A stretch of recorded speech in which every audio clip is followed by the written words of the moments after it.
አንድ ትንሽ መንደር ውስጥ ናዲም የሚባል በጣም ደሃ ሰው ይኖር ነበር። ቤቱ የሸክላ ጎጆና ቡርኖ የሚባል ውሻ ብቻ ነበሩት። በየቀኑ በጠዋት ደክሞት ወደ ጫካ ይገባ ነበር። ቀኑን ሙሉ እንጨት ቆርጦ በገበያ ላይ በጣም በትንሽ ገንዘብ የሚሸጥ ነበር።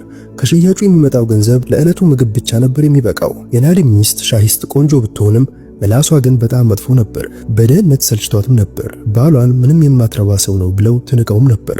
ሁልጊዜም በቃላት ታስቀይመውና ታዋርደውም ነበር። አንድ ቀን ማታ ከባድ ዝናብ እየዘነበ ናዲም ደክሞት እንጨት ተሸክሞ ወደ ቤቱ ሲደርስ በሩ ላይ የተፈጠረ ነገር ልቡን ሰበረው። ሻሂስት በንዴት አይኗን አፍጥታ ጮክ ብላ ከቤት ውጣ፣ አንተ ዕድለቢስ ሰው፣ ከዛሬ ጀምሮ አታስፈልገኝም አለችው። ናዲምም ደንግጦ ሻሂስት ምን እያደረግች ነው? ወዴት ልሂድ አላት። ሻሂስትም መለሰችለት፣ ወደ ፈለክበት ሂድ፣ ከውሻህ ቡርኖ ጋር ሂድ፣ እሱ እንኳን ካንተ ይሻላል። ይህንን ስትለው ናዲም እንባው መጣ። እንጨቱንና የልቡን ሐዘን አንስቶ ምንም ሳይናገር በዝምታም ወጣ። ቡርኖም ዝም ብሎ ተከተለው። ልክ ናዲም በጣም መጎዳቱንም ተረዳ። ከመንደሩ ዳርቻ ሲደርስ ናዲም አንድ ትልቅ ዛፍ ስር ተቀመጠ። ወደ ሰማይ ቀና ብሎ አምላኬ ሆይ ከዚህ ውሻ በስተቀር ማንም ሰው የለኝም፣ አንተ ብቻ ነህ ተስፋዬ ብሎም ጸለየ። ከዚች ሰዓት ጀምሮ ናዲምም ሆነ ሻሂስት ያልጠበቁት ነገርም ተፈጠረ። ሌሊት እየጨለመ ሲሄድ ናዲም ከዛፍ ስር ተቀመጠ። ቡርኖ ጭንቅላቱን በጭኑ ላይ አድርጎ ያጽናናውም ነበር። በጣም ሲደብረው ናዲም ተነስቶ ወደ ጫካው ጥግም ገባ። ሲሄድ አሮጌና ፈራሽ ጎጆም አገኘ። ናዲም ገብቶ እሳት ለኮሰ ብርዱን ለማስወገድ። ከዛም መሬት ላይ ከቡርኖ ጋር ገደም አለ። ቡርኖ አንተ ከኔ ጋር እስካለህ ድረስ ድህነት አያሸንፈኝም፣ አንተ ከብዙ ሰው ትበልጣለህም አለው። ኩለሌቱ ደርሶ ነበር። በድንገት ቡርኖ ማንኮራፋት ጀመረ። አይኖቹ የጎጆው ጨለማ ጥግ ተተክለውም ነበር። ናዲም ደንግጦ ምንድነው ቡርኖ አውሬ ነው አለ። ቡርኖ መሬቱን መቆፈር ጀመረ። ናዲም ችቦውን አንስቶ አበራለት።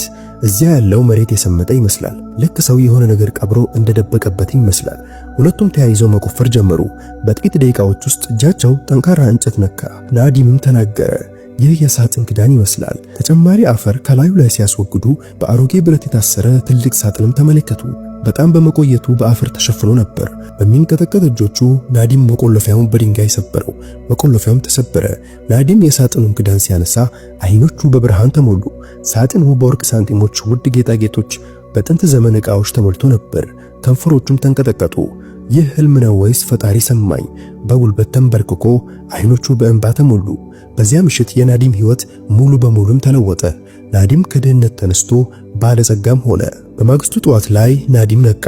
አሁን ተገርሞ ነበር። ወርቁን በጥንቃቄ ተመለከተ።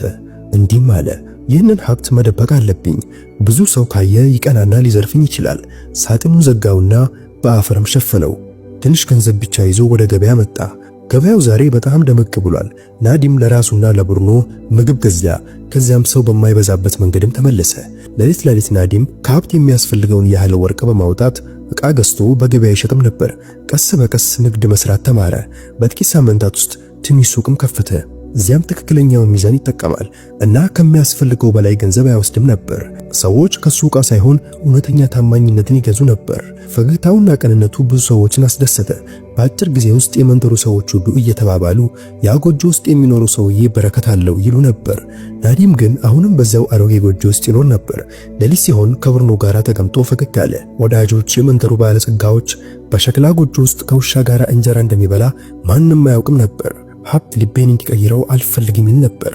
ናዲም በሐቀኝነት ከፍ ከፍ አለ። በረከት ጨመረለት።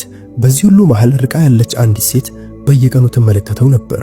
ሻሂስት ከቤት ያባረረችው ያቺው ሴት አሁን ንስሐ በልቧ ውስጥም ነበር።